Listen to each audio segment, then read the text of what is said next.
453장 드리시겠습니다. 453장입니다.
예배 드리시겠습니다. 예수가 계신 보좌리 영광이 들려 있도록 영원히 오시리 그 나라 왕성하도다 내 평생의 소원 내 평생의 소원 계속해 주신 사랑을 간절히 알기 원하네.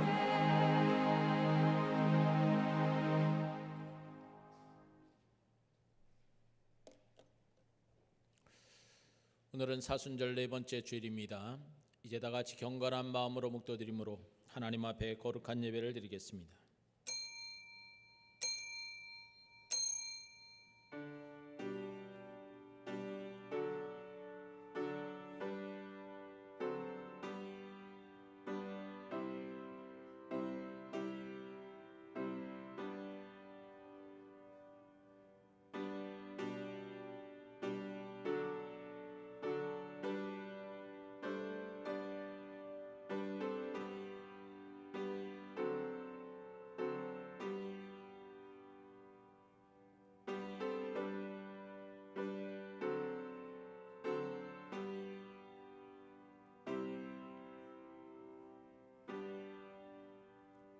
아버지께 참되게 예배하는 자들은 영과 진리로 예배할 때가 오나니 곧 이 때라. 아버지께서는 자기에게 이렇게 예배하는 자들을 찾으시느니라. 하나님은 영이시니 예배하는 자가 영과 진리로 예배할지니라. 아멘. 거룩하시고 자비로우신 하나님 아버지, 주님의 은혜를 감사와 찬송과 존귀와 영광을 돌립니다. 죄와 허물로 영원히 죽을 수밖에 없는 죄인들을 사랑하시사 십자가의 보혈의 피를 흘려주심으로 우리의 모든 죄를 용서하시고 하나님의 거룩한 자녀들로 삼아주셔서 오늘도 주의 전에 올라와 주님을 찬양하며 영광의 예배 올리게 하심을 감사를 드립니다. 지난 한 주간의 모든 상 가운데서도 우리를 지키시고 인도하시고 은혜 베푸신 그 모든 것을 이 시간 감사하며 하나님 앞에 영광의 예배 올리오니 이 예배를 기뻐 받아 주옵소서. 하오나 세상 가운데 살 동안에 지었던 모든 죄와 허물들을 아버지 있사오니 이 시간도 주 앞에 참여하며 회개할 때 주님의 보혈의 피로 씻어주시고 정결하게 하시고 말씀으로 성령으로 우리를 새롭게 하여 주시옵소서. 하나님 이 예배를 기뻐 받아 주옵시고 시종을 주께 부탁하옵고 우리 구주 예수 그리스도의 이름으로 기도하옵나이다. 아멘. 다 같이 일어나셔서 찬송가 32장 찬송 드립니다.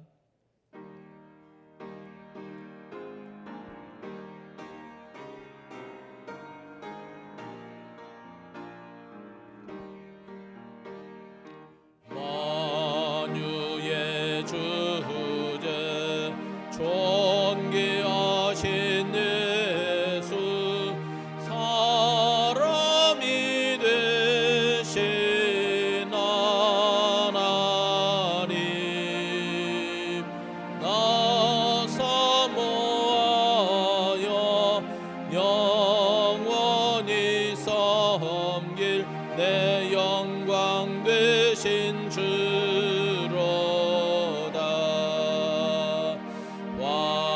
화려한 동산 무성한 저수모 아름답고 묘하나 순전한 예수 아름다워 봄 같은 기쁨 주시네. 광명한 해와 명랑한 저 달빛 수많은 별들 빛나나 주 예수 빛은 더 찬란하여 참 비교할 수 없도다.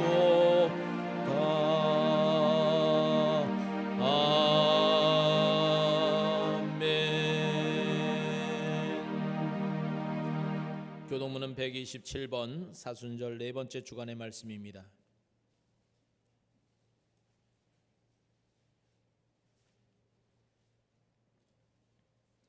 여호와를 자기 하나님으로 삼은 나라 곧 하나님의 기업으로 선택된 백성은 복이 있도다. 여호와께서 하늘에서 굽어보사 모든 인생을 살피심이요 곧 그가 거하시는 곳에서 세상의 모든 거민들을 굽어 살피시는도다.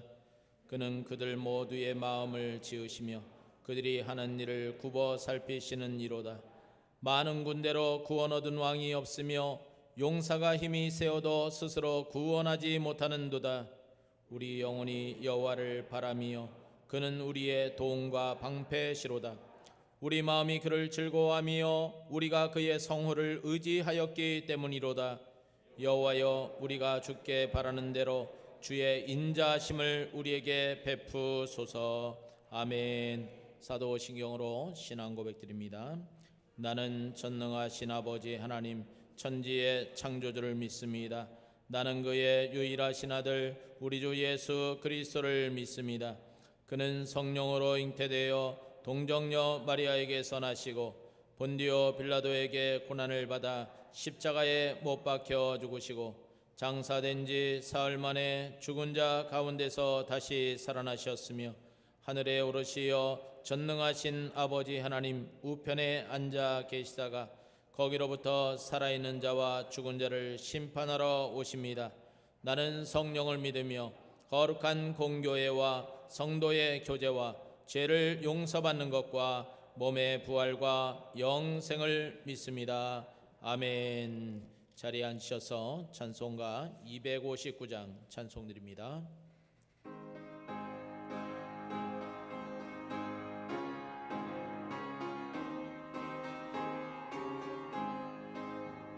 예수 십자가에 흘린 피로써 그대는 씻기어 있는가?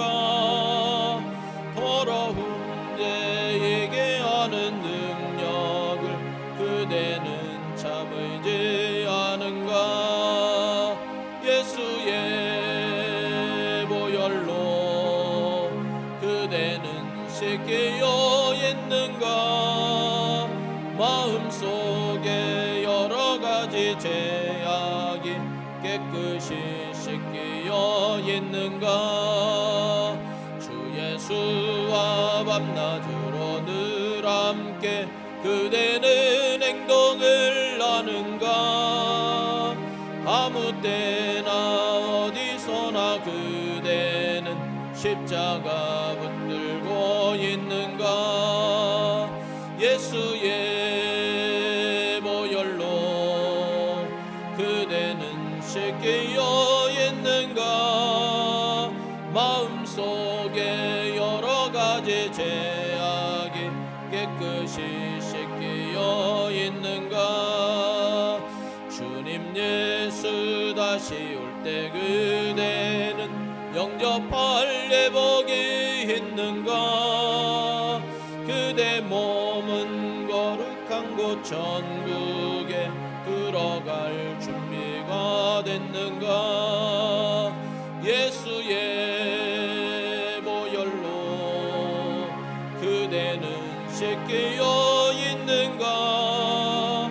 마음속에 여러 가지 죄악이 깨끗이 씻기어 있는가?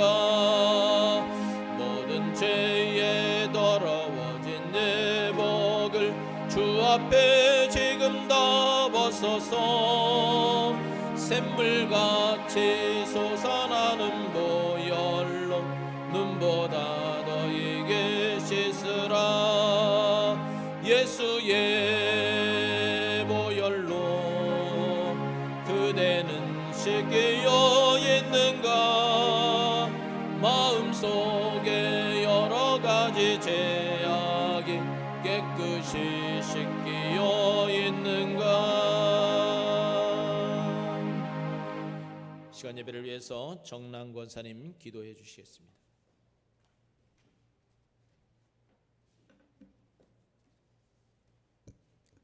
기도하겠습니다.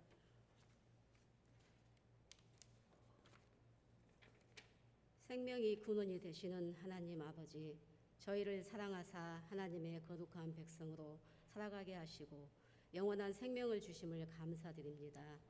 따스한 봄이 기운을 느끼며 하나님께서 계절을 통해 저희들로 하여금 모든 것이 이유와 목적이 되신 하나님을 깨닫게 하옵소서.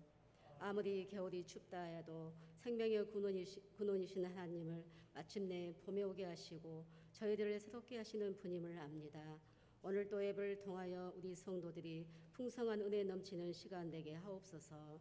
주님 사순절을 보내면서 하나님의 사랑과 예수님의 고난을 더 깊이 묵상하기를 원합니다. 이 세대를 구원하시고자 독생자 예수 그리스도를 우리에게 보내주시고 독생자 예수 그리스도를 통해 믿는 자들에게 영생과 소명을 허락해 주심을 감사합니다. 주님께서 걸었던 자기 부인과 고난을 이기게 하시고 말씀을 따라 순종하는 삶을 살아가게 하옵소서. 주님, 대한민국을 축복하옵소서. 강대국도 지켜주시고 대통령과 여야가 합심하여 이 나라를 잘 이끌어가게 하옵시고 오직 공의와 정의가 살아있는 나라가 되게 하옵소서. 정치적, 경제적, 외교적, 군사적으로 안정되고 평안한 나라가 되게 하여 주시옵소서. 주님, 일곱교회를 축복하옵소서. 부흥되게 하옵소서. 유아기부터 노년기까지 많은 영혼들이 이 교회로 모이게 하여 주옵소서. 하나님의 선하신 뜻을 잘 분별하고 이해해 하나님 말씀에 합당한 교회, 하나님의 뜻을 이루는 교회 되게 하옵소서. 주님, 말씀을 즐거워하는 목사님 말씀을 선포할 때마다 성령 충만하게 하옵시고 저희들의 귀를 열어 영원한 생명의 말씀으로 은혜 받게 하옵시고 하나님의 높으심과 능력을 깨닫게 되는 시간이 되게 하옵소서. 예수님의 이름으로 간절히 기도드립니다. 아멘.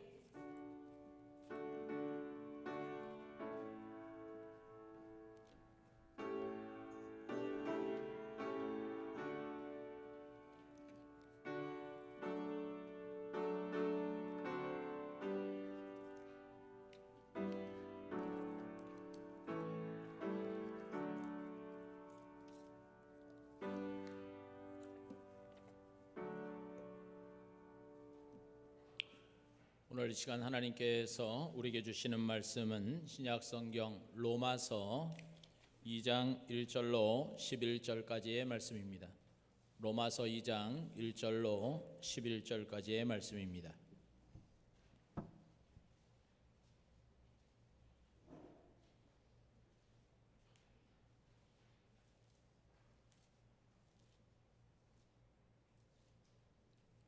로마서 2장 1절로 11절의 말씀을 찾으셨으면 이제 다 같이 자리에서 일어나셔서 하나님의 말씀을 받겠습니다. 그러므로 남을 판단하는 사람아, 누구를 막론하고 내가 핑계하지 못할 것은 남을 판단하는 것으로 내가 너를 정죄함이니 판단하는 내가 같은 일을 행함이니라. 이런 일을 행하는 자에게 하나님의 심판이 진리대로 되는 줄 우리가 아노라. 이런 일을 행하는 자를 판단하고도 같은 일을 행하는 사람아, 내가 하나님의 심판을 피할 줄로 생각하느냐? 혹 내가 하나님의 인자하심이 너를 인도하여 회개하게 하심을 알지 못하여 그의 인자하심과 용납하심과 길이 참으심이 풍성함을 멸시하느냐? 다만 내 고집과 회개하지 아니한 마음을 따라 진노의 날 곧 하나님의 의로우신 심판이 나타나는 그 날에 임할 진노를 내게 쌓는도다. 하나님께서 각 사람에게 그 행한 대로 보응하시되 참고 선을 행하여 영광과 존귀와 썩지 아니함을 구하는 자에게는 영생으로 하시고 오직 당을 지어 진리를 따르지 아니하고 불의를 따르는 자에게는 진노와 분노로 하시리라. 악을 행하는 각 사람의 영에는 환난과 공고가 있으리니 먼저는 유대인에게요 그리고 헬라인에게며 선을 행하는 각 사람에게는 영광과 존귀와 평강이 있으리니 먼저는 유대인에게요 그리고 헬라인에게라. 이는 하나님께서 외모로 사람을 취하지 아니하심이라. 아멘. 자리에 앉으셔서 우리 앞뒤 좌우에 계신 분들과 이 시간 반갑게 인사 나누실 때 한 주간도 평안하셨습니까? 주님의 이름으로 사랑합니다. 축복합니다. 은혜 많이 받으세요. 이렇게 인사합시다. 한 주간도 평안하셨습니까? 주님의 이름으로 사랑합니다. 축복합니다. 은혜 많이 받으세요. 오늘은 사순절 네 번째 주일입니다. 오늘도 하나님의 성전에 올라오신 우리 모든 성도님들을 진심으로 환영하고 축복합니다. 여러분의 삶 가운데 우리 하나님께서 늘 함께 하시고 또 하나님께서 여러분의 삶을 다스려 주심으로 주님이 주시는 놀라운 은혜와 평강이 여러분의 삶에 늘 넘치시기를 주님의 이름으로 축원을 드립니다. 기도하고 말씀을 듣겠습니다. 사랑의 하나님, 주님의 은혜를 감사합니다. 죄 많고 허물 많은 저희들을 십자가의 보혈의 피로 용서하시고 또 하나님의 거룩한 자녀들로 주님의 거룩한 백성들 삼아주셔서 주의 전에 나와 예배하며 이 시간도 말씀 듣게 하심을 감사합니다. 주의 성령님께서 이 시간 이 말씀 가운데 임재하시고 기름 부어주시고 교통하시고 역사하여 주셔서 이 말씀을 통하여 우리의 무심령들이 하나님의 말씀을 듣고 회개하고 또 변화되어 새 사람으로 의로운 사람들로 살아갈 수 있도록 주님 복 주시옵소서. 질병으로 또 여러 가지 어려움으로 나오지 못한 지체들도 있사오니 주님께서 그들을 불쌍히 여겨주시고 안수하여 주심으로 하나님의 거룩하심으로 이제 깨끗함을 얻게 하시고 그리하여 강건함을 얻어 주 앞에 나와 마음껏 예배할 수 있도록 축복하여 주시옵소서. 시간도 주께서 모든 무심령들 가운데 성령의 충만한 은혜를 부어주시옵기를 예수님의 이름으로 기도하옵나이다. 아멘. 지난 한 주간 동안에 국내외적으로 큰 사건들이 있었는데, 먼저 대외적으로 국외적으로는 우리 한일 정상회담이 12년 만에 이렇게 있었고요. 그런데 국내적으로는 또 사회적 이슈가 되었던 것은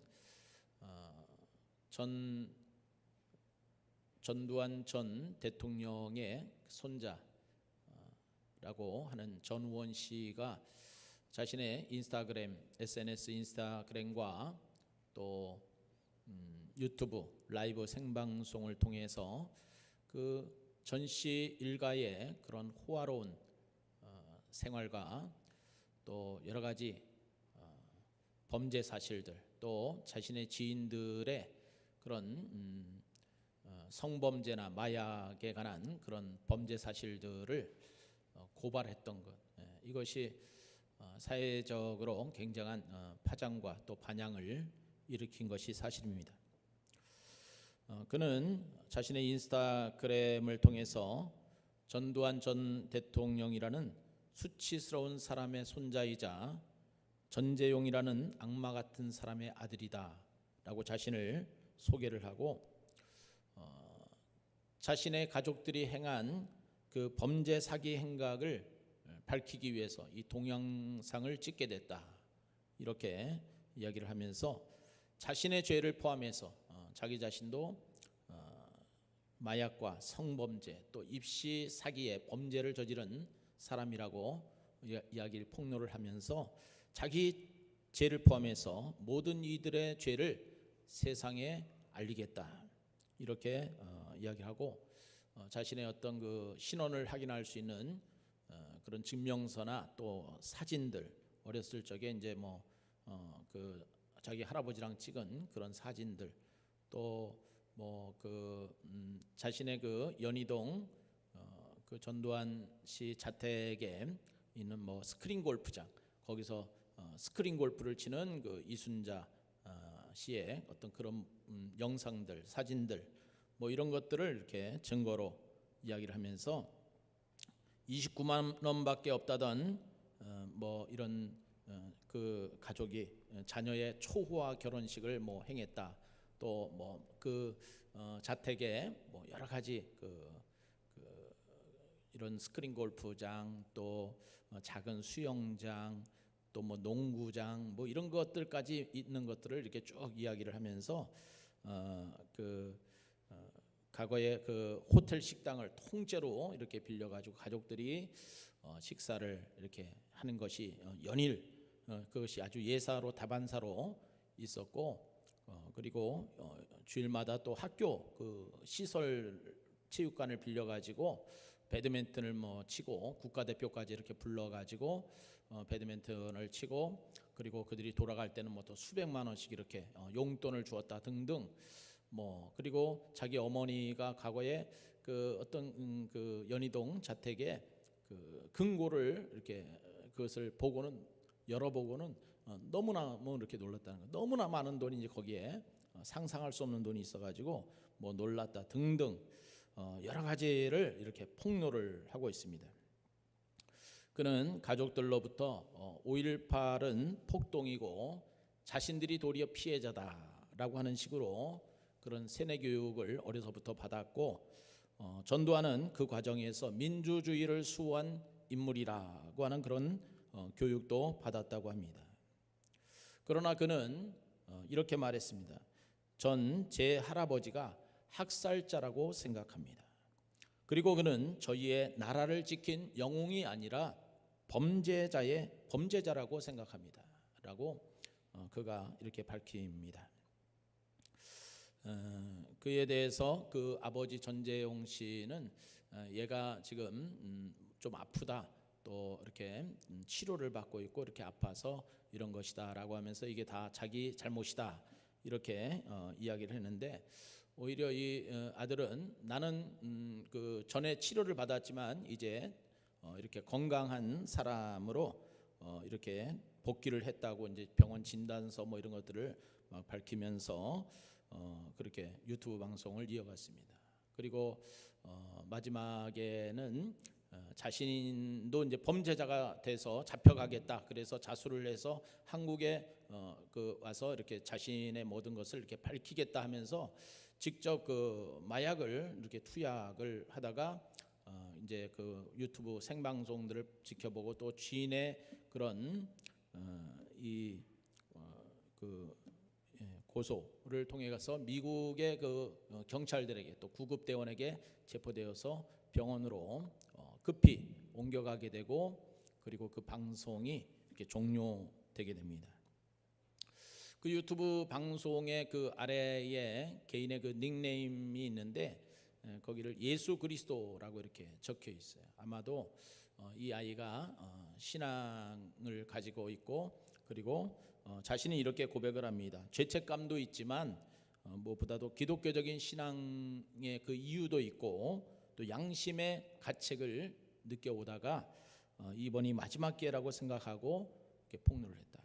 그래서 아마도 좀 안타까운 것은 이 친구가 또 자기 자신도 막 학대를 하고 마약을 투여하고 그래서 자기도 이제 일종의 죽어야 된다라고 자책감을 느끼면서 이렇게 그의 어떤 가족들의 범죄 사실을 폭로하고 있다라고 하는 것이 좀 매우 안타까운 생각이 들었습니다.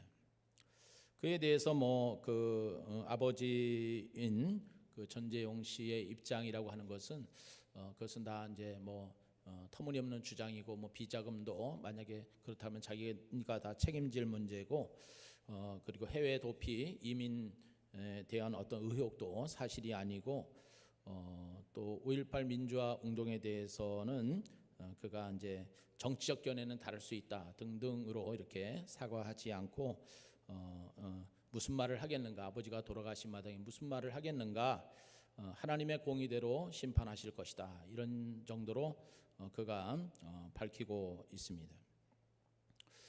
이 일을 가만히 좀 주의 깊게 목도하면서 많은 사람들이 이제 그 영상 유튜브를 막 라이브로 많은 사람들이 이렇게 보고 댓글들이 수도 없이 달리고 또 수많은 방송들이 그것을 신문이나 방송에서 인용을 해서 보도를 했는데요. 이것을 통해서 역사적 범죄를 저지른 그 본인이 그 해결을 하고 죄값을 치르지 않으면 어떤 식으로든 그 후손이 그 죄값을 치르게 돼 있다라고 하는 그런 생각을 해보았습니다.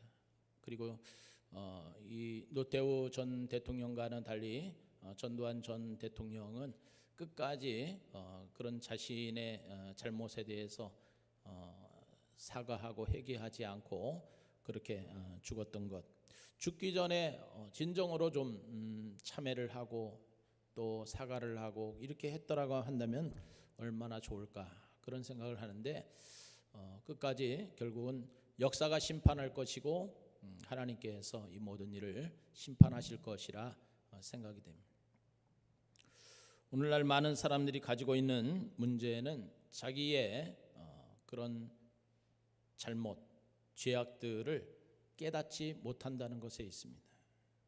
그런 사람들에게 소크라테스는 너 자신을 알라라고 이렇게 말했습니다. 우리는 우리 자신의 주제를 잘 파악을 해야 되는데 자기 자신의 주제를 파악 못하면은 많은 사람들에게 민폐를 끼치게 됩니다.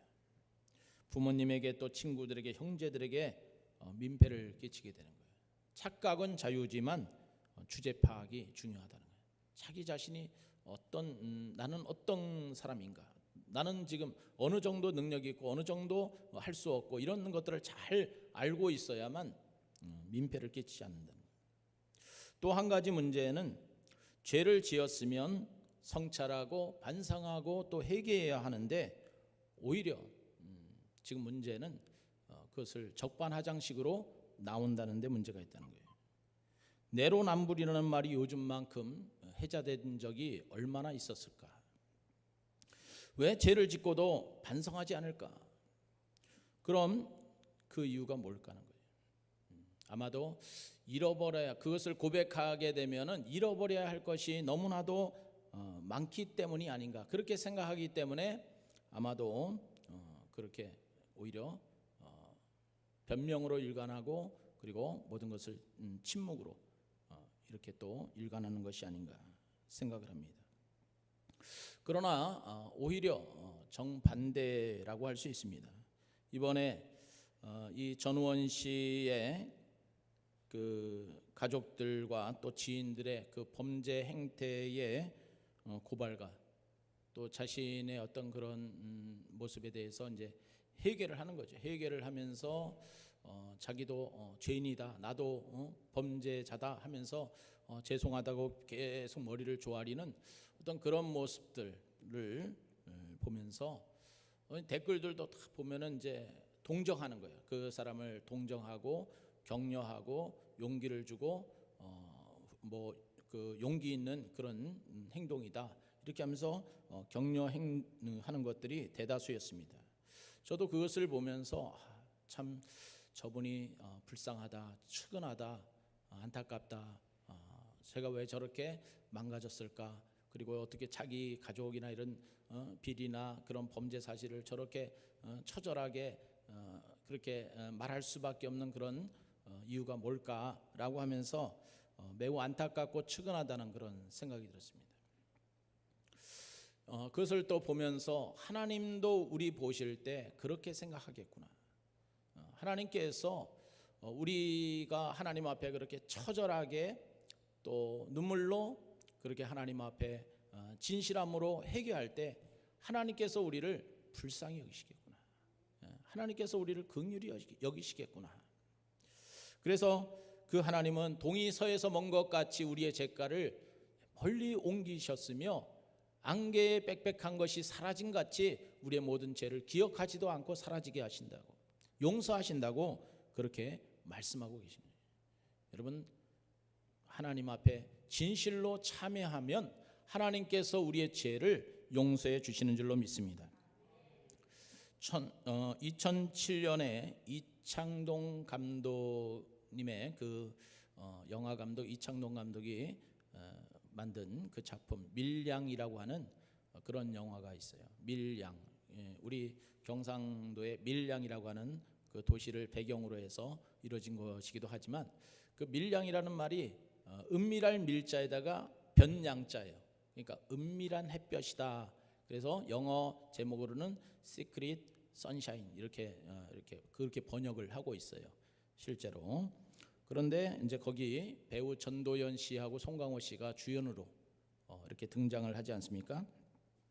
이 작품은 2007년도에 프랑스 칸느 영화제의 여우 주연상을 받은 영화고 2007년도에 국내외 여러 영화제, 뭐 대종상 또 뭐 청룡 영화제를 비롯해서 백상예술대상 뭐 이런 그 영화제에서 작품상과 많은 그 수상 또 주연상 이런 것들을 휩쓴 그런 영화이기도 합니다. 아직 안 보셨으면 한번 이렇게 찾아서 한번 보시면은 좋을 것 같습니다. 이 영화를 보면은 거기에 30대의 남편을 잃고 아들 하나만 남은 그런 여인이 나와요. 신혜라고 하는 여인이 나오는데 남편은 이제 바람을 피우다가 교통사고로 죽었어요. 그리고 이제 아들을 데리고 밀양으로 이렇게 내려옵니다. 그 남편의 고향인 밀양으로 이렇게 홀로 내려오게 되는데 그곳에서 이제 피아노 학원을 이렇게 운영을 하면서 살게 돼요. 근데 사람들이 여자 하나가 이제 애 하나 데리고 이렇게 오니까 좀 무시하고 얕잡아 보잖아요. 그러니까 좀 이렇게 허세를 좀 떨고 좀 뭐 내가 돈을 좀 이렇게 가지고 있다 이렇게 이제 좀 겉으로 이렇게 허세를 떨었어요. 그러다가 아이가 유괴를 당했습니다. 아이가 유괴를 당해서 그 유괴범과 이렇게 딜을 하면서 뭐 이제 돈도 갖다 주고 그렇지만 아이는 결국 죽어서 이렇게 돌아오게 돼요. 그런데 그 유괴범은 가까이 살았던 그런 웅변학원의 원장이 유괴범이었어요. 그래서 그는 유괴범은 이제 감옥을 들어가고 이 여인은 극심한 고통을 이렇게 되면서 막 절규하고 막 실성한 여자처럼 자기 아이만 바라보고 살았는데 그 고통이 얼마나 심했겠습니까? 그래서 이제 그런 고통 가운데 눈물로 이렇게 나날이 보내고 있었는데 어느 날 이렇게 그 밖에서 이 찬송가 소리가 이렇게 들리고, 그래서 이 찬송가 소리를 따라서 그 상가 건물 2층에 교회당 예배당을 이렇게 가게 됩니다. 거기서 목사님이 말씀을 전하시고 그러는데 거기서 이제 가서 막 펑펑 울면서 말하자면 하나님 앞에 막 은혜를 받는 거예요. 막 회개가 자신이 막 회개를 하고 그래서 은혜를 받게 되고 눈물을 펑펑 흘리면서 그렇게 회개를 믿음을 갖게 되고 그리고 하나님의 은혜 가운데 살게 돼요. 그래서 마음의 평안을 이제 얻게 되고 그리고 또 목사님의 어떤 설교 말씀에 원수까지 사랑하라 뭐 이런 말씀들을 또 듣게 됩니다. 그리고 이 여인이 그렇다면 이제 나도 예수님처럼 그런 마음을 가지고 내 아들을 죽인 그 원수, 그 유괴범을 나도 용서해 줘야겠다. 그래서 그런 마음까지 이렇게 들어가지고 사람들에게, 교인들에게 말하는 이렇게 원수까지도 사랑하라 말씀 듣고 또 그런 마음을 하나님이 주셔가 내가 용서하겠습니다 하면서 기쁨으로 그렇게 이제 그 사람을 용서하겠노라고 이렇게 말을 합니다. 그리고는 이제 그 교도소로 찾아가게 됩니다. 그래서 이제 교도소에 가서 그 웅변학원 원장, 그 유괴범을 만나게 되고 접견을 하게 돼서 이제 이야기를 하는데 이분이 이렇게 이야기합니다. 이 시내라고 하는 여인이 내가 하나님을 믿게 되었고 이렇게 해서 하나님 사랑 안에 사니까 내가 얼마나 죄인인지를 알았고 그리고 내가 용서받은 죄인인데 그래서 나도 용서해야겠다는 마음이 들어서 당신을 내가 용서하러 왔습니다. 이렇게 이야기를 했더니 이 유괴범이 아주 뻔뻔하게도 이렇게 이야기합니다. 나도 이 감옥 안에서 믿음을 갖게 되었다고. 나도 이 감옥 안에서 믿음을 갖게 되었고 이미 하나님께서 자신의 죄를 용서해 주셨노라고 이렇게 이야기를 합니다. 그 말을 듣고 이 시내가 너무너무 기가 막혀서 이렇게 나는 이렇게 괴롭고 힘든데 죄를 지은 사람은 용서를 받고 구원을 받아가지고 마음이 편하다는 이런 말을 들어서 이 시내가 너무너무 이제 고통 가운데 다시 휩싸이게 되는, 내적 갈등에 휩싸이게 되는 거예요. 나는 이미 용서받았다고 하는 그 말에 이 여인이 내가 당신을 용서하지 않았는데 왜 하나님이 당신을 용서했다고 그러냐 이렇게 하면서 막 실성을 하고 그 다음부터 점점 망가져가고 막 이렇게 자신이 믿는 예배당 신앙, 그 교회 기독교 신앙에 대해서도 막 조롱을 하게 되고 그런 일들이 막 벌어지게 되는 것이죠. 이 작품은 이청준 작가의 소설인 벌레 이야기라고 하는 원작을 각색해서 이렇게 크랭크인 한 영화인데요. 이 영화를 보면서 많은 것을 이렇게 생각나게 합니다. 인간의 고통에 관한 문제 이런 것들도 깊이 생각하게 되고 또 진정한 용서가 무엇인가 또 회복이 뭔가라고 하는 등등의 것들을 성찰하게 만들어주는 그런 영화가 아닌가 하는 거예요. 무엇보다도 진정한 회개가 있어야 된다는 거예요. 하나님 앞에 우리가 용서함을 얻기 위해서는 내가 너 용서했노라, 내가 다를 용서했다, 이게 끝나는 게 아니고 하나님 앞에 우리가 진실로 참회하고 하나님 앞에 회개하는 것이 있어야 되고 혹시 또 이웃에게 뭔가 범죄한 일이 있으면은 하나님께만 하는 것이 아니라 그 이웃에게도 찾아가서 진실로 회개하고 참회를 할 때 그 용서가 완전한 용서가 되고 하나님이 받으시는 용서가 되지, 하나님이 내가 회개했다고 저 사람한테는 용서도 구하지 않고 사과하지도 않았고 그렇게 해놓고 하나님 앞에 용서를 빌어서 하나님이 용서했다 그러면 끝나는 게 아니다는 거예요. 오늘날 우리 기독교의 복음이 어떤 면에서 너무 값싼 은혜가 되고 있다고 보네포 목사님은, 디트리 보네포, 나치에 대항해서 결국 형장에 이슬로 돌아가신 그분은 그렇게 이야기해요. 신학에 그의 신학에서 값싼 은혜가 되었다는 거, 너무 남발하는 거, 그냥 값비싼 은혜라는 거예요. 우리 하나님께서 우리를 용서하신 것은 예수 그리스도께서 우리를 위해서 십자가에 피 흘려 그 피를 흘리신 그 값비싼 은혜라고 하는 거예요. 그렇기 때문에 우리는 하나님 앞에 철저하게 회개하고 나가야 그 용서가 진정한 용서가 되지. 그죠? 뭐 하나님 앞에 했습니다. 하나님이 그래 용서했다. 이런 거 가지고 안 된다는 거예요.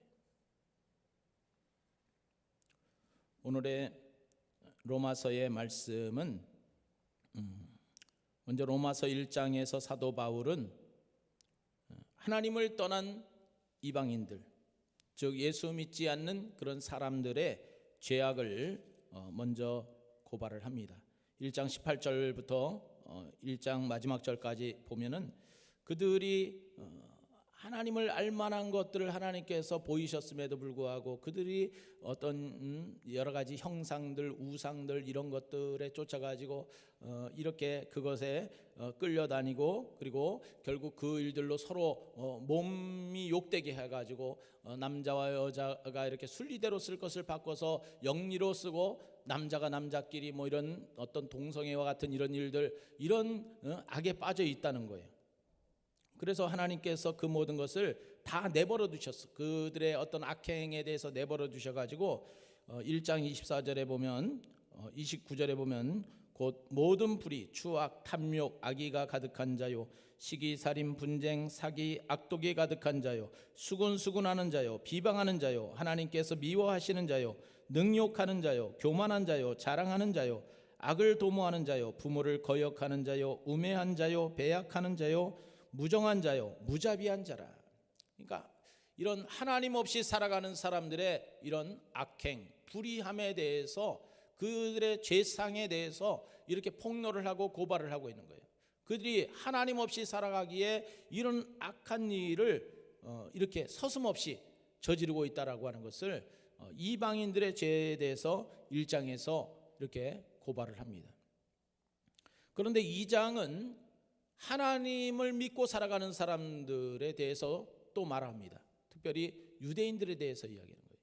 이제는 이방인이 아니고 유대인들에 대해서. 그들은 그럼 죄가 없느냐? 그렇지 않다는 겁니다. 자, 그들의 죄가 무엇이냐? 2장 1절 보시면 그러므로 남을 판단하는 사람아. 자, 여기 남을 판단하는 사람아 그랬을 때 이 남을 판단하는 사람이 누구냐? 바로 유대인들을 가리켜요. 남을 판단하는 사람. 1절 누구를 막론하고 내가 핑계하지 못할 것은 남을 판단하는 것으로 내가 너를 정죄함이니 판단하는 내가 같은 일을 행함이니라. 우리가 과거에 어떤 자기의 메시지에다가 내가 누구를 판단한다, 누구를 막 지적하고 했던 것이 과거에 또 그랬던 것이 현재 자기가 막 이렇게 하면서 그 옛날 것이 문제가 되는 그런 것을 우리가 많이 보지 않았습니까? 그 말이에요. 누구를 막 판단하고 이렇게 하는데 결국 그것이 너를 정죄한다는 거예요. 그것이 너를 정죄함이 판단하는 내가 같은 일을 행함이니라.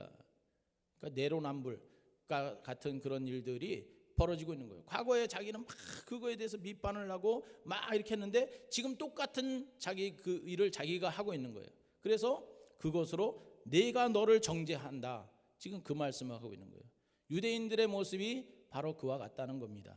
여기 유대인들은 결국 바리새파 서기관들 사람들을 말하는 것이고 유대 율법주의자 외식하는 자들을 이야기하는 것이죠. 그들은 뭐냐면 나는 의롭다, 나는 정의롭다, 나는 불의하지 않다, 나는 떳떳하다, 나는 문제가 없다. 문제는 너가 있다는 거예요. 너가 문제가 있다. 너는 불의하다, 너는 악하다, 너의 죄가 있다. 그래서 나는 정당하고 다른 사람이 하는 일은 잘못되었다라고 소리를 칩니다. 하나님 말씀을 들어도 그것을 나에게 적용시키지 않아요. 나는 문제가 없다. 저 설교는 우리 이장로가 들어야 되는데, 아니 김 집사가 들어야 되는데 하면서 다른 사람에게 적용을 하는 거예요. 여러분, 인간은 다른 사람을 판단할 자격이 없는 모두가 죄인들인 것입니다. 예수님께서는 마태복음 7장 1절로 5절의 산상보훈의 말씀에서 비판을 받지 아니하려거든 비판하지 말라. 너희가 비판하는 그 비판으로 너희가 비판을 받을 것이요 너희가 헤아리는 그 헤아림으로 너희가 헤아림을 받을 것이니라. 어찌하여 형제의 눈 속에 있는 티는 보고 내 눈 속에 있는 들보는 깨닫지 못하느냐. 보라, 내 눈 속에 들보가 있는데 어찌하여 형제에게 말하기를 나는 내 눈 속에 있는 티를 빼게 하라 하겠느냐. 외식하는 자여, 먼저 내 눈 속에서 들보를 빼어라. 그 후에야 밝히 보고 형제의 눈 속에서 티를 빼리라. 우리 주님께서 말씀하십니다. 여러분, 남을 판단하고 심판하고 정죄하는 것은 우리 영역이 아니에요. 우리 인간은 모두가 다 죄인입니다. 그것은 하나님의 고유 권한인 것입니다. 사람은 법의 준행자이지 재판관이 아닙니다. 야고보 사도는 야고보서 4장 11절 12절에서 이렇게 말씀해요. 형제들아, 서로 비방하지 말라. 형제를 비방하는 자나 형제를 판단하는 자는 곧 율법을 비방하고 율법을 판단하는 것이라. 내가 만일 율법을 판단하면 율법의 준행자가 아니요 재판관이로다. 입법자와 재판관은 오직 한 분이시니 능히 구원하기도 하시며 멸하기도 하시느니라. 너는 누구이기에 이웃을 판단하느냐. 너는 누구이기에. 우리 인간은 하나님 앞에 또 이웃과 사람들 앞에 다 범죄자예요. 다 죄인입니다. 그런데 그런 죄인이 다른 사람을 정죄하고 비난하고 비판하고 그럴 자격이 없다는 것이죠. 여러분, 판단하고 정죄하는 것은 하나님의 영역이지 우리 인간들의 영역이 아니에요. 우리는 다만 사랑할 뿐입니다. 사람들을 사랑할 뿐이에요. 이 남을 판단하고 정죄하고 비판하는 사람들의 그 심리를 분석을 해보면은 그것은 남을 비판하면서 남을 정죄를 하면서 자기 자신을 은근히 이렇게 과시하는 거죠. 내가 더 선하고 깨끗하고 내가 더 의롭다는 것을 나타내기 위해서 우월감을 이렇게 드러내는 그런 교만에서 비롯된 행위다라는 거예요. 자기의 교만함을 드러내는 거예요. 저렇게 정죄함으로써 다른 사람을 깎아내리면서 다른 사람 비난함으로써 나는 상대적으로 우월하다. 이런 교만에서 이루어지는 것이죠. 누가복음 18장에 예수님께서 바리새인들이 또 의롭다 하는 그런 사람들에게 예수님께서 비유로 말씀을 하시는데 바리새인과 세리의 기도 비유로 말씀하십니다. 자, 이 바리새인들이 기도를 합니다. 어떻게 기도를 하냐면은 얼마나 그냥 못됐냐 하면은 그냥 하나님 감사합니다 이렇게 그냥 하면은 될 것을 그들이 이렇게 얘기합니다. 말을 빙빙 돌려가지고 하나님, 나는 다른 사람들 곧 토색과 또 불이 간음하는 자들과 같이 아니하고 이 세리와도 같이 아니함을 감사합니다. 다른 사람들하고 자신을 비교해 가지고 저 불의한 사람들, 간음하고 토색하고 또 이 세리와 같은 자들과 자기는 질적으로 다르다. 그것을 자기의 의로움을 드러내면서 하나님 앞에 기도를 하는 거예요. 여러분, 하나님 앞에 의로울 자가 누가 있습니까? 의인은 없나니 하나도 없고 모든 사람이 죄를 범해서 하나님의 영광에 이르지 못하는 존재들인데 하나님 앞에 의로울 자가 누가 있어요? 그런데 자기의 의로움을 막 드러내면서 그렇게 기도를 해요. 그들은 누가복음 18장 11절에 보면 바리새인은 서서 따로 기도하여 이르되, 세리도 저기서 기도하고 있는데 서서 따로 기도해. 그러니까 저들하고 아예 접촉도 안 하겠다는 거예요. 아예 그들하고는 우리는 상종하지도 않고 질적으로 나는 다른 사람이다. 이런 우월감에 지금 하나님 앞에 기도했다는 거예요. 그 사람을 무시하면서 다른 사람을 비판하면서 기도했다는 것입니다. 다른 사람들과 같지 아니함을 감사합니다. 얼마나 이 못된 기도입니까? 그런데 여러분, 이게 유독 바리새인들만의 문제일까요? 오늘 우리들에게도 그런 기질들이 숨어 있지 않습니까? 내가 뭐 좀 했으면 그거 한 것 때문에 우월감을 느껴요. 성경 공부를 좀 했다 그러면 성경 공부 안 한 사람들을 막 비판합니다. 내가 기도 좀 열심히 하면 기도 안 하는 사람들을 막 비난하고 비판합니다. 그렇지 않습니까?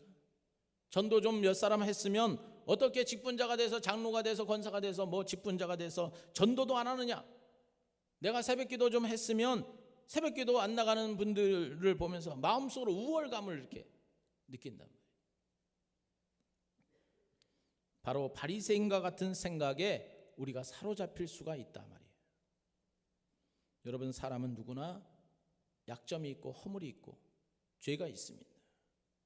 근데 어떤 사람을 바라볼 때마다 그 사람의 좋은 점, 장점을 이렇게 바라보면 그 사람이 다 좋게 보여요.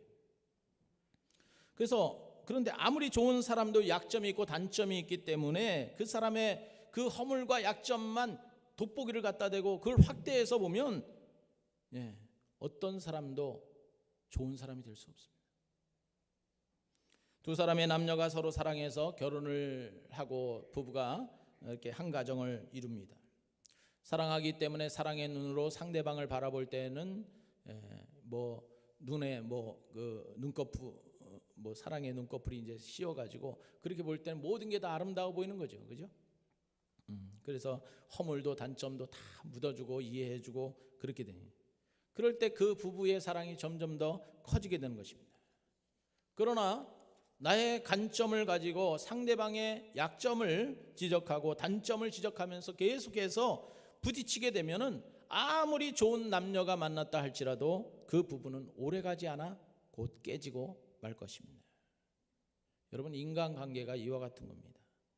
남의 허물을 말하고 남을 비판하고 남을 내 관점에서만 판단하는 것보다 오히려 이해하고 수용하고 덮어주고 그 허물을 감싸주려고 할 때 인간관계는 더욱더 아름다운 모습으로 발전되게 되는 것이에요.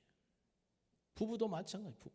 부부간에도 서로 허물을 덮어주고 허물을 보는 것이 아니라 그 사람의 장점을 바라보고 그걸 지지해주고 또 허물은 덮어주고 그럴 때 그 가정이 아름다운 믿음의 가정으로 화목한 가정으로 이루어지는 줄로 믿습니다. 다른 사람을 축복해주면 그 축복은 반드시 메아리가 되어서 내게로 돌아오게 됩니다. 남을 칭찬하면 그 칭찬이 내게로 돌아와요. 다른 사람을 이해하면 나도 이해받고 수용받습니다. 다른 사람의 잘못을 지적하고 약점을 비난하고 이렇게 하면은 자기 자신도 그것이 그대로 들어오게 되어 있다는 거예요. 축복도 저주도 칭찬도 비난도 부메랑처럼 나에게 돌아오게 됨을 기억하시기 바랍니다. 베드로전서 4장 8절에 무엇보다도 서로 사랑할지니 사랑은 허다한 죄를 덮느니라. 우리 일곱교회 성도들은 남을 비판하고 정죄하는 이런 심판자 같은 재판관 같은 바리새인과 같은 그런 종교인들이 아니라 오히려 다른 사람의 허물을 덮어주고 감싸주는 그런 사랑의 성도들, 믿음의 성도들이 다 되어주시기를 주님의 이름으로 축원드립니다. 요한복음 8장에 우리 보면은 가늠하다가 현장에서 붙잡힌 여인이 이렇게 이제 바리새인과 서기관들이 그 여인을 잡아가지고 예수님 앞으로 끌고 와요. 모세의 율법에는 이런 여인을 돌로 쳐 죽이라고 이렇게 했는데 당신은 어떻게 하겠습니까? 이렇게 예수님을 시험합니다. 그때 예수님께서 땅에다가 뭐라고 이렇게 막 글씨를 쓰시다가 일어서셔서는 죄 없는 자가 돌로 치라. 죄 없는 자가 먼저 돌로 치라. 이렇게 말씀을 하십니다. 그러니까 그 사람들이 그 말씀을 듣고 양심의 가책을 받아서 어른으로부터 젊은이까지 하나씩 이렇게 다 떠나가게 돼요. 그리고 마침내 예수님과 그 여인 단 둘이 남게 됩니다. 이 여인은 이제 정죄받아도 할 말이 없는 여인이, 그 죄에 대해서 그 죄값을 치러도 아무런 할 말이 없는 여인입니다. 또 반면에 예수님은 오직 유일하게 정당하게 심판하실 수 있는 그런 주님이십니다. 그러니까 심판자와 심판을 받아야 되는 그런 존재가 같이 서 있는 거예요. 그런데 예수님께서 뭐라고 말씀하십니까? 나도 너를 정죄하지 아니하노니 가서 다시는 죄를 범하지 말라. 심판자 되시는 예수님께서 지금 죄인으로 끌려온 저 여인에게, 그래서 돌로 맞아 쳐 죽을 수밖에 없는 저 여인에게 나도 너를 정죄하지 아니하노니 다시는 가서 죄를 범하지 말라. 이렇게 말씀하셨어요. 여러분, 누가 누구를 정죄하고 판단할 수 있겠습니까? 오직 하나님만이 우리의 심판자가 되신다는 사실, 이것을 기억하고 하나님 앞에 우리 죄를 참여하고 회개하시는 저와 여러분이 되시길 바랍니다. 그럼 하나님께서는 우리를 어떻게 심판하실까? 오늘 본문 말씀에 세 가지 정도로 제가 말씀을 드리겠습니다. 첫 번째는 하나님은 진리대로 심판하신다. 오늘 본문 2절에 보면 이런 일을 행하는 자에게 하나님의 심판이 진리대로 되는 줄 우리가 아노라. 그러니까 다른 사람을 막 비판해. 유대인들이 다른 사람, 저 이방인들 막 비판하고 비판하는데 자기도 똑같은 일을 행하고 있단 말이에요. 그래서 이러한 사람에게는 하나님의 심판이 진리대로 되는 줄 우리가 아노라. 이 진리대로라는 말은 공의대로라는 말로 바꿔도 됩니다. 하나님은 공의로 우리를 심판하시는 하나님. 자, 하나님은 겉으로 나는 모습에 의해서 판단하지 않으십니다. 11절에 보면 이는 하나님께서 외모로 사람을 취하지 아니하십니다. 사람은 외모를 보지요. 사무엘상 16장 7절에 여호와께서 사무엘에게 이르시되 그의 용모와 키를 보지 말라. 내가 이미 그를 버렸노라. 내가 보는 것은 사람과 같지 아니하니 사람은 외모를 보거니와 나 여호와는 중심을 보느니라 하시니라. 사람은 겉모습을 보는 거예요. 겉모습이 삐까번쩍 괜찮다 그러면 저 사람은 그런 사람이야, 이렇게 외모를 보고 판단해요. 겉모습을. 그러나 하나님은 그 외모가 아니라, 겉사람이 아니라 그 사람의 그 마음 중심, 그것을 감찰하시는 하나님, 그것을 꿰뚫고 보시는 하나님, 우리의 내면적인 그 죄의 모든 모습을 보시는 분이에요.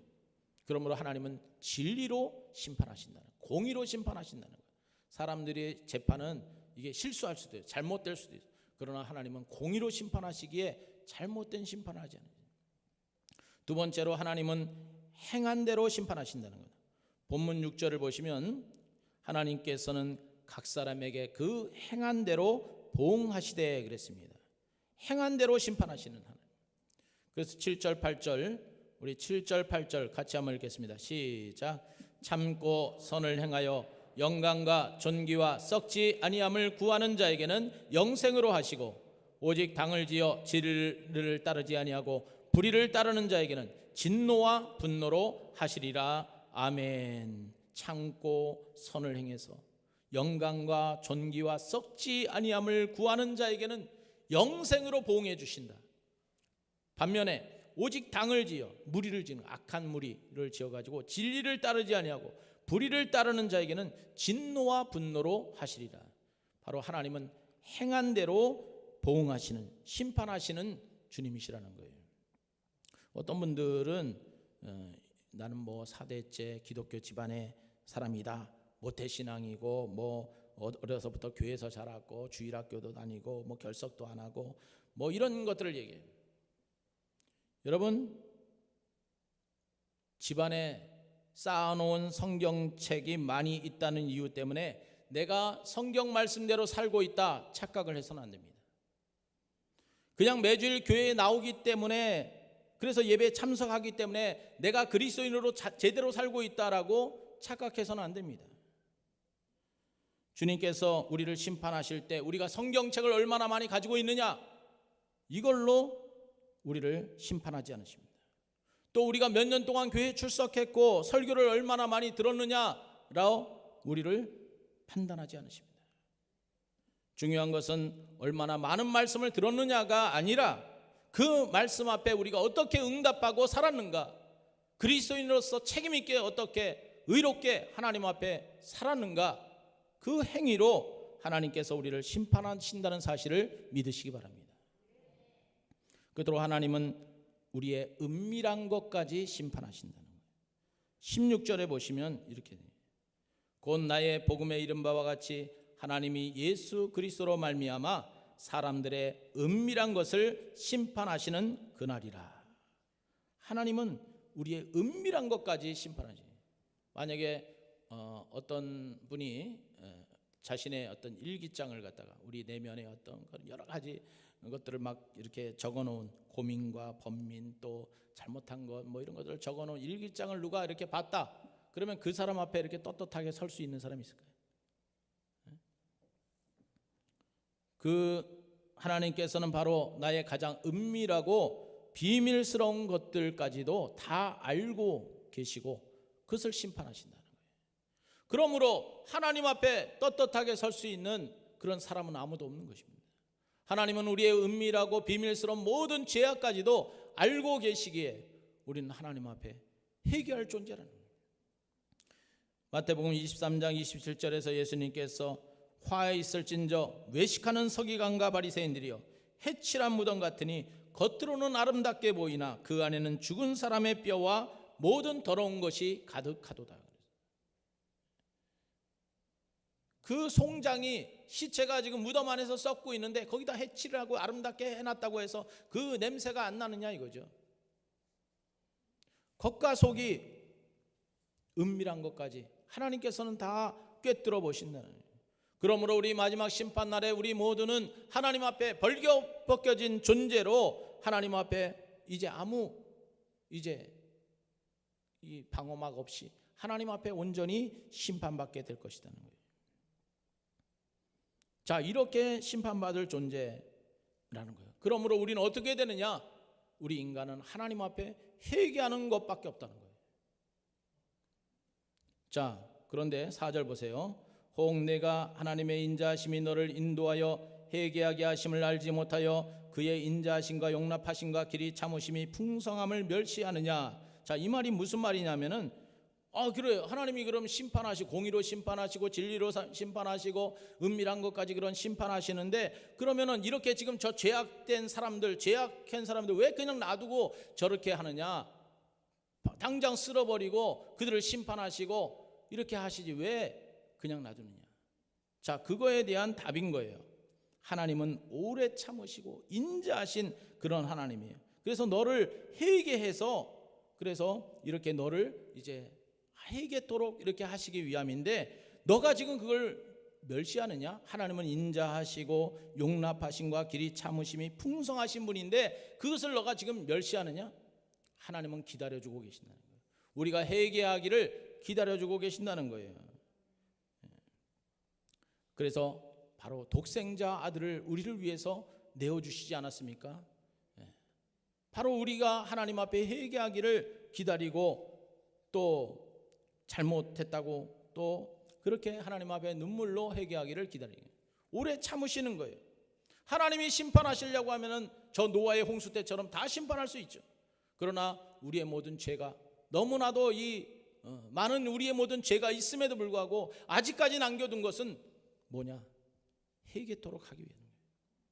에스겔 18장 23절에 주 여호와의 말씀이니라 내가 어찌 악인이 죽는 것을 조금인들 기뻐하랴 그가 돌이켜 그 길에서 떠나 사는 것을 어찌 기뻐하지 아니하겠느냐. 하나님은 악인조차도 그가 회개해서 하나님의 품에 진정으로 회개하고 돌아오기를 원하시는 그런 인자와 긍휼과 또 오래 참으시는 그런 주님이신 줄로 믿습니다. 그러므로 좋은 성도는 누구입니까?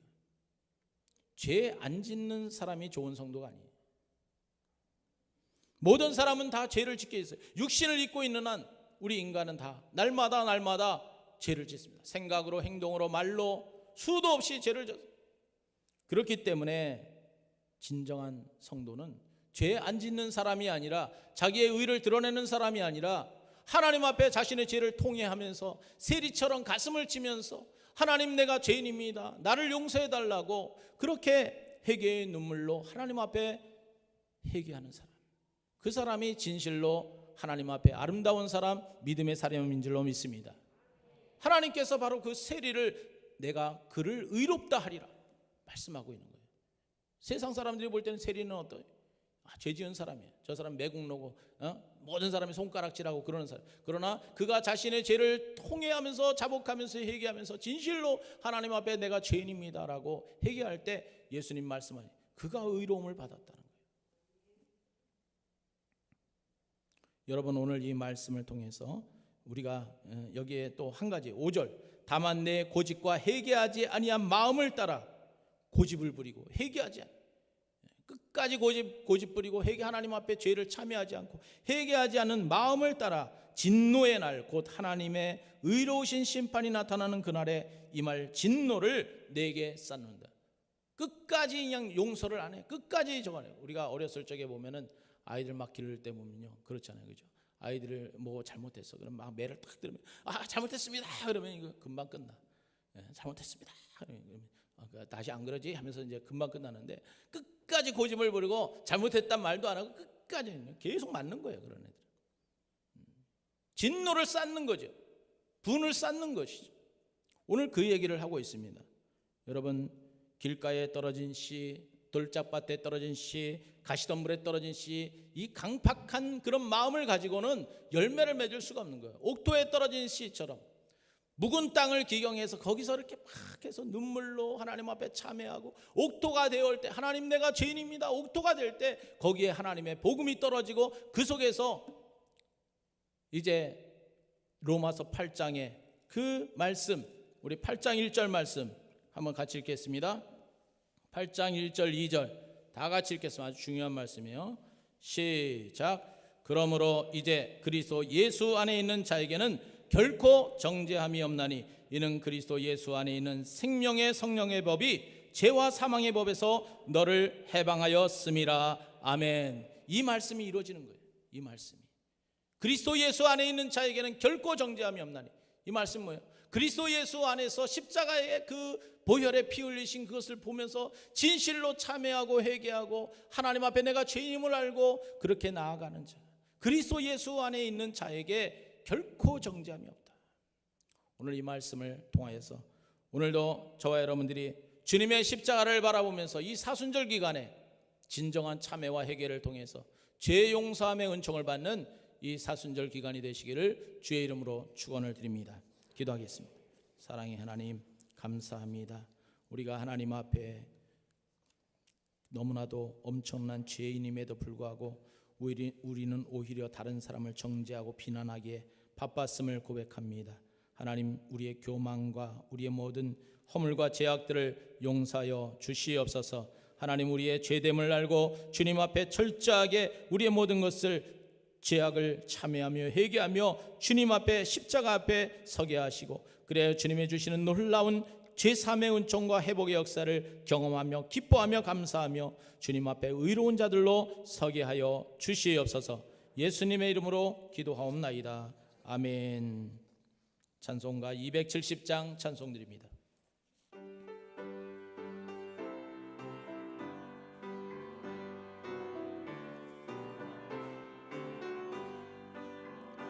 편찮는 주님의 사랑과 거룩한 보혈의 공로를 우리 다 찬양을 합시다.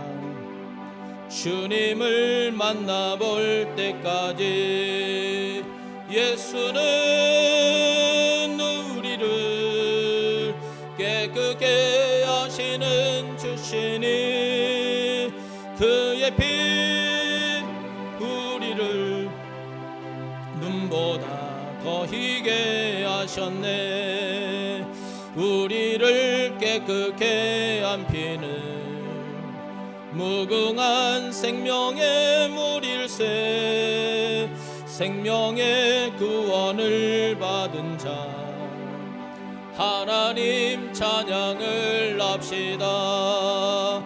예수는 우리를 깨끗게 하시는 주시니, 그의 피 우리를 눈보다 더 희게 하셨네. 주님의 거룩한 보혈을 날마다 입으로 간증해 담대히 싸우며 나가세. 천국에 들어갈 때까지 예수는 우리를 깨끗게 하시는 주시니, 그의 피 우리를 눈보다 더 희게 하셨네. 십자가 단단히 붙잡고 날마다 이기며 나가세. 머리에 면류관 쓰고서 주 앞에 찬양할 때까지 예수는 우리를 깨끗게 하시는 주시니 그의 피 우리를 눈보다 더 희게 하셨네. 고맙고 감사하신 하나님 아버지, 주님의 은혜를 감사와 찬송과 영광을 돌립니다. 아버지 하나님, 주님 우리에게 생명과 호흡과 건강과 은혜 주시고 또 믿음 안에 살게 하시고 일용할 양식과 필요한 모든 물질들을 공급하여 주신 그 모든 은혜를 감사를 드립니다. 이 모든 것을 기뻐하며 감사하며 주님 앞에 또 작은 예물로 구별하여 드리는 손길들 있사오니 하나님이 예물이 쓰여지는 곳곳마다 주님의 나라와 뜻이 이루어지게 하시고 하나님의 나라가 더욱더 확장되어지고 죽어가는 영혼들이 구원받고 교회가 부흥되어지고 하나님의 역사가 일어나는 놀라운 축복의 은혜가 있게 하여 주옵소서. 아버지 하나님, 예물을 드리는 손길들 기억하시고 하늘의 신령한 복으로 땅의 기름진 복으로 하나님께서 복 주시며 저들의 모든 일생 동안 영육간에 형통하게 하시고 강건하게 하시고 또 모든 일에 회복의 역사가 일어나게 하시고 하나님의 나라와 뜻을 위해 귀히 쓰임받는 일꾼들로 주 앞에 영광 돌리게 하여 주옵소서. 그런 믿음의 자녀들의 앞길 가운데 하나님 선하게 인도하시고 하나님께 아버지 다 이제 쓰임받고 영광 돌리는 믿음의 자녀들로 하나님 앞에 서게 하여 주옵소서. 특별히 질병 가운데 있는 우리 많은 환우들도 있사오니 주께서 그들을 불쌍히 여기시고 주님의 권능의 팔로 안수하여 주셔서 그 모든 질병들이 떠나가게 하시고 치료하는 강선을 받아 주셔서 그 모든 질병들이 아버지여 모든 세포들이 다 깨끗함을 얻게 하시고 그래 아버지 다 구원받고 아버지 건강함을 얻어 마음껏 주님 전에 나와 예배할 수 있도록 주여 축복하여 주시옵소서. 흩어져 있는 모든 지체들 또 아버지 어느 곳에 있든지 주님의 성령의 교통하심으로 주님께서 안보하여 주시옵시고 또 하나님의 은혜 가운데 믿음으로 살아 주 앞에 영광 돌리는 믿음의 모든 자손들 자녀들 되게 하여 주옵소서. 모든 말씀 우리 주 예수 그리스도의 이름으로 감사하며 기도하옵나이다. 아멘. 교회 소식은 주보의 뒷난을 보시기 바랍니다. 오늘 오후 예배는 우리 오늘 여전도의 헌신 예배로 이렇게 드리도록 하겠습니다. 이번 주 수요 예배는 제가 잠시 출타를 해야 될 일이 있어서 김현자 목사님께서 말씀을 전해 주시겠습니다. 성경 통도반 이번 주 목요일 계속되고요. 또 세례이교식 선찬식은 종료주일 시에 있습니다. 준비하시고 또 이렇게 참여하시면 될 것 같습니다. 오늘 축구 선교회 개강 모임 오늘 오후 4시 반에 운동장에 써 있습니다. 많이 참석하시고 끝나고 또 우리 저녁 식사도 있습니다. 공동의회 우리 항존직 선거를 위한 공동의회 3월 마지막 주일 다음 주일이죠. 다음 주일 2부 예배 후에 바로 이렇게 항존직 선거를 하도록 하겠습니다. 청년의 남녀 선교회 원례회 또 다음 주일에 있고요. 예배 후에 우리 장로님들 잠시 임시 당회로 한 5분 정도만 잠시 모이도록 하겠습니다. 4월 달부터 우리 성가대 그동안 코로나로 하지 못했는데 우리 성가대도 다시 재개하도록 하겠습니다. 우리 김경순 권사님 입원 중에 계신데 지지난주에 이제 수술을 하시고 회복 가운데 있었는데 그 떼어낸 그 혹을 조직 검사를 했는데 거기가 갈색 종양 부신에 이렇게 있는 그 혹이 있어서 한 3.8cm 혹을 떼냈는데 그게 이제 조직 검사를 했는데 암으로 나왔어요. 갈색 종양이라고 암으로 이렇게 나왔습니다. 그래서 여러분들 기도 많이 해주시기 바랍니다. 그것이 이렇게 번지지 않았길 위해서 이렇게 기도를 해주시면 좋을 것 같아요. 그게 이제 떼어낸 거는 아주 잘한 거예요. 치료를 해서 뭐 알고 떼어냈든 모르고 떼어냈든 그걸 다 이렇게 한쪽 부신, 그러니까 신장이 우리 2개 있잖아요. 신장, 이 등 뒤쪽에 신장이 2개 있는데 그 위에 부신이라고 하는 그 아주 작은 그런 기관이 있습니다. 그거는 이제 우리 인체의 호르몬을 관장하는 그런 기관인데 그게 이제 과부하가 걸렸어요. 이게 호르몬이 이제 과다가 돼서 이제 병이 되는 것인데 이게 육체적인 피로, 정신적인 피로 이런 스트레스를 많이 받으면 이제 그것이 과부하가 걸려가지고 이제 병이 생기는 것인데 아마 이제 권사님이 그런 노동들도 너무 이제 육체적인 그런 것들을 많이 하시고 그래서 그런 병이 오지 않았는가 이런 생각이 들어서 충분히 이렇게 좀 휴식도 취하고 이렇게 해야 될 것 같고, 지금 일단은 수술한 것은 잘한 것인데 이제 경과를 좀 지켜봐야 돼. 이거 어떻게 여러분들이 이것이 어디 다른 장기나 이런 것으로 퍼지지 않았기를 위해서 기도해 주시고, 또 이렇게 여러분이 중보해서 기도해 주시기 바랍니다. 또 우리 다른 노안으로 어려움을 겪고 있는 우리 노안섭 집사님 위해서 기도해 주시고요. 또 김현재 권사님도 노안섭 집사님 갑자기 이렇게 서 계시다가 넘어지시는 이제 그런 좀 병이 또 이제 오셨어. 그래가지고 김현재 권사님도 해서 넘어지다가 허리를 이렇게 했는데 거기 약간 금이 가셨어요. 그래서 또 권사님도 지금 편찮으십니다.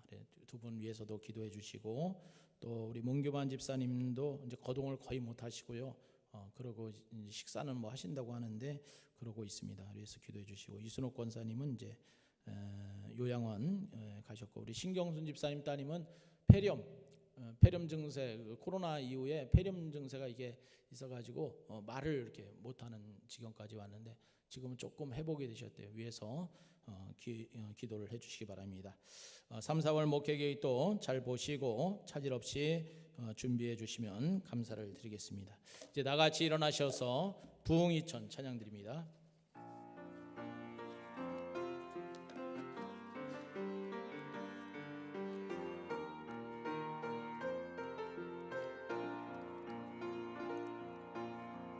오소서 진리의 성령님, 이 땅 흔들며 임하소서.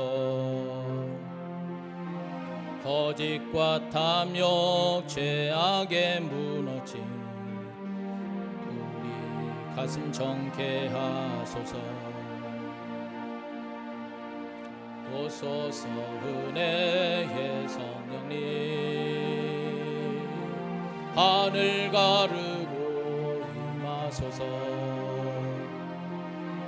거룩한 불꽃 하늘로서 임하사 타오르게 하소서. 주 영광 위에 부흥의 불길 타오르게 하소서. 진리의 말씀 이 땅 새롭게 하소서. 은혜의 강물 흐르게 하소서. 성령의 바람 이 땅 가득 불어와 흰 옷 입은 주의 순결한 백성, 주의 영광 위에 이제 일어나 열방을 치유하며 행진하는 영광의 그날을 주소서.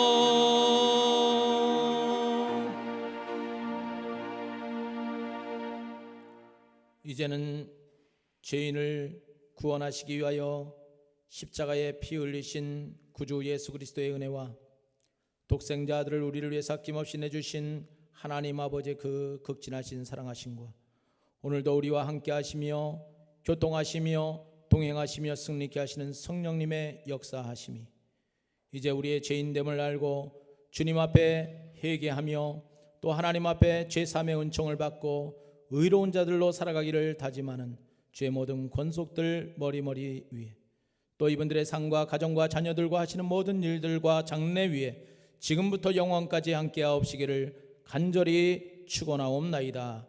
아멘.